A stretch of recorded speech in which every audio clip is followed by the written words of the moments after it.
अबे विल्या, हां दादा. आज रक्षाबंधन आहे आणि त्या हाताला एक पण राखी नाही. नाही दादा, नाही आहे. काहून बहीण आली नाही का? नाही दादा, आता आमचं पटत नाही ना. आता आमचं पटत नाही. जेव्हा दादा आम्ही लहान होतो तेव्हा आम्ही खूप मजा मस्ती करत होतो दादा. एक समोसा दादा दोघं मिळून अर्धा अर्धा खायचो. शाळेमध्ये दादा आम्ही एका सायकलनं जायचो. तिचे पाय जळते म्हणून दादा मी तिला पाठीवर घेऊन फिरवायचो.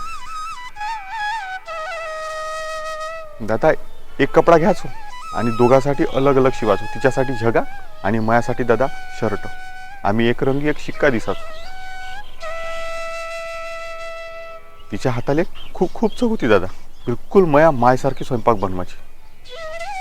पण मी दादा मुद्दाम तिले नाव बोटं ठेवायचो, भांडण करासाठी, मस्ती करायसाठी. आता ह्या सगळ्या गोष्टी दादा फक्त आठवणीत राहिल्या. ते पण काय दिवस होते ना दादा. हो यार, बरोबर आहे तू.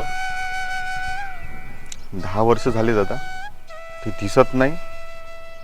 ना दिवाळी ना राखी. ह्या सगळ्या गोष्टी आता दादा फक्त आठवणीत राहिल्या. फक्त आठवणीत राहिल्या. या व्हिडिओचे 3 भाग आहे, तेव्हा हा बघितल्यानंतर दुसरा पण बघा आणि तिसरा पण बघा. त्यानंतर तुमची प्रतिक्रिया नक्की कळवा.